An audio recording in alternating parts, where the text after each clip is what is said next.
Immortals, Betrayal, Spaceships. Kill All Immortals 3 recap. A stylized graphic in shades of pale green and black. The year is 1072 AD. We're in Trollhättan, Scandinavia. A man peers out of a wooden structure, observing the scene. "Father," he calls out. Outside, a group gathers, torches flickering in the night. One man remarks, "They're performers and dancers, giving passing vagabonds a drink, a smile, and some love." A grizzled, hooded figure replies, "But we do not affix ourselves to the burden of human love."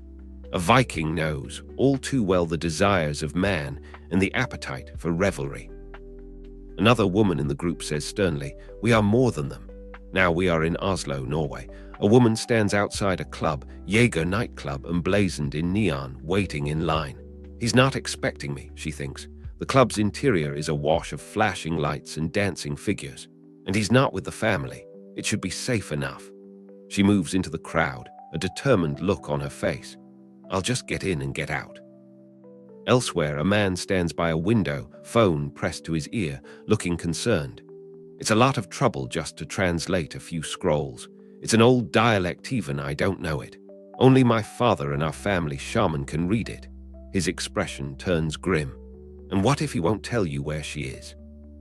Back at the club, the woman from outside is now dancing close to her target. Stein hates all this business and family and fighting as much as I do, she thinks. But if he won't listen to reason, then I'll take his phone by force and slit his throat if need be. She leans in close to Stein, her eyes hard. Just how he slit mine, she thinks, a flash of murderous intent in her gaze. She whispers in his ear, "Hi, Stein."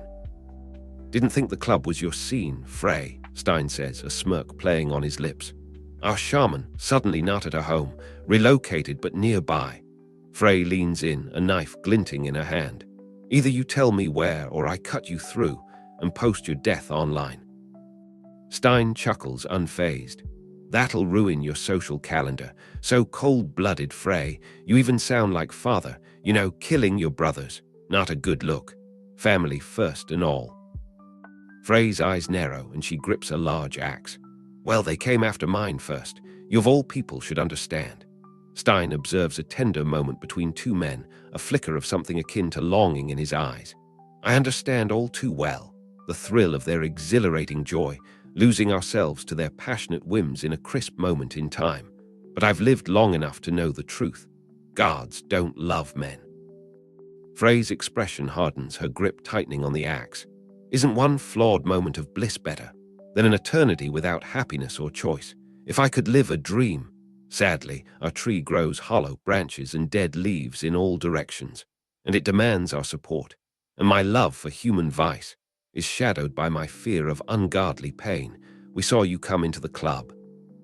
Stein glances at his phone, an incoming call from Dad flashing on the screen, and sighs. "Sorry, Frey." Frey answers the call. A voice on the other end warns Frey, "Listen, we have an inside man at the post. He confirmed everything about the hit piece." Another voice breaks in, urgent. "Your guy lied to you." Frey replies, "No, he told me when I met him. He dropped the family to focus on just me." A different voice interjects, "He didn't drop it. He's playing you." Frey's eyes narrow. "I don't believe you. Am I ever wrong?" Gunmen appear on a balcony above. "Give him up and we'll fix this for you." "And if I say no?" Frey asks, her voice laced with steel. A voice on the phone replies, "There is no saying no. You know the truth." Frey's expression hardens. "This is my life. I hide in the shadows. I don't mess with the business. I don't ask for anything, our family, our secrecy, our legacy. You messed with everything. Give us the journalist and you can walk away." Frey slams her axe down on the table. "No, talk's over. Give me the shaman." Stein sighs, resignation in his voice. "Fucker, Frey, you are so difficult sometimes." Bang, a shot rings out. Frey's eyes widen in shock, a gasp escaping her lips. She collapses backward, blood splattering across the table. Stein turns to Owen, a hint of surprise in his voice. "That you there, Owen?" the wounded Frey whispers. "You blottin' skitter, Stein." Stein looks down at her, a chillingly calm expression on his face. "See you soon." Gunmen stand on the balcony above, one calling out, "Stay as long as you want, Frey. Tables paid for." Frey, blood streaming down her face, her eyes burning with fury, pushes herself to her feet. She grabs her axe and swings, shattering the table, a primal roar escaping her lips. Gunshots ring out, bullets ricocheting off the walls, but Frey charges forward, a whirlwind of fury and steel. Slash! Frey swings her axe, a crimson spray erupting as the blade connects with a gunman. A grenade goes off, BRAKK, sending shrapnel flying. Another gunman goes down with a gar.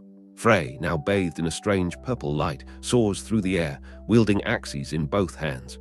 A gunman looking up to her asks. The scene explodes into a symphony of violence. SHNK, THNK, SLHICE.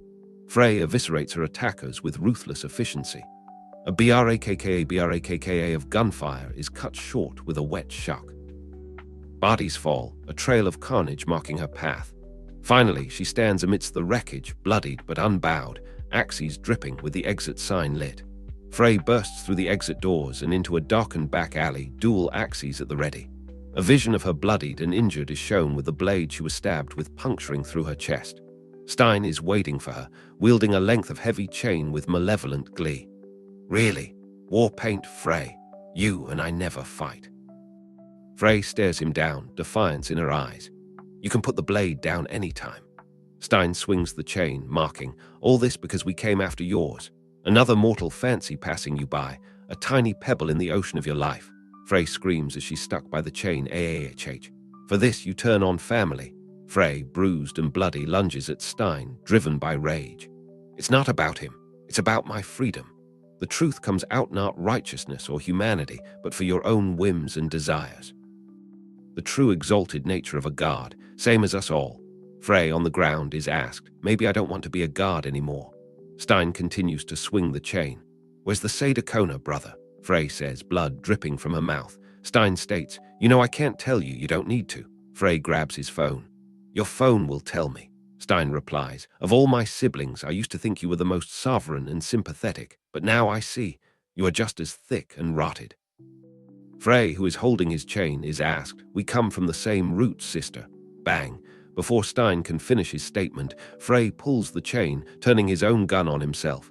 The gun goes off and Stein is shot in the head. Tank, SLHICE. Frey stands over his body saying, aye. Same roots, brother. The club is now a scene of carnage. For centuries, the babe Idun relished the sweet solace and secure sanctum of Odin's Asgard until she sacrificed the divine for a careless curiosity of the mundane and meaningless. An old woman is reading from a scroll as the younger Frey looks on. She paid with her freedom, lost her life to time. Be forewarned, you do not follow her steps, child, or you too shall be exiled from the eternal garden, with no prize but your death. We are now in Nuuk, Greenland. A red and white airplane is parked on the tarmac. Inside, a man says, welcome to Nuuk, Greenland. Hey Frey, we made it. He turns to Frey asking, you okay? You want to talk about it? Frey replies, no. Stepping off the plane and adjusting her knit hat, Frey hands off some money. One of the men is heard saying that one okay, 2,000 for the week.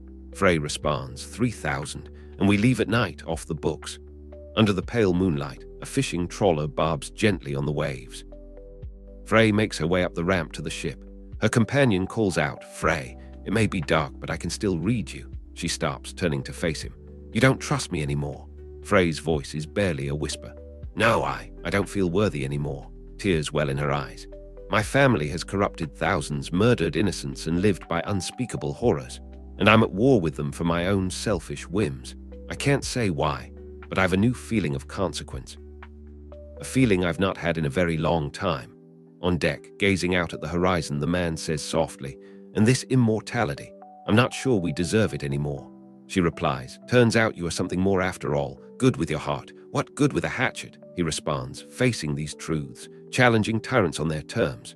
Frey responds, then if it truly is my fight, to challenge my family, for more than our safety or my freedom, promise me I will choose their fate, alone. Looking up at her, her companion agrees. I promise, Frey. The next morning dawns crisp and clear. The boat now is docked at a small port nestled among snow-capped mountains. Frey and her companion move stealthily across the frozen landscape. Frey uses her axe to cut through a chain-link fence, a KRILING sound echoing through the air. There's an alarm, Frey, her companion warns. I'm sure they're watching, so we better hurry. They approach an ancient-looking structure.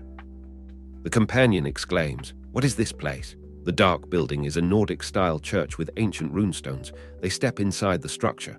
Looking around, he says, our first seat of power in Greenland, but it's been almost 1,000 years since I've been here. As they walk through the crypt, she asks, do you know what you're looking for? What will we find? Frey looks up, realization dawning on her face. I think this is it. Up ahead, he sees it as well. A ship, your father's ship.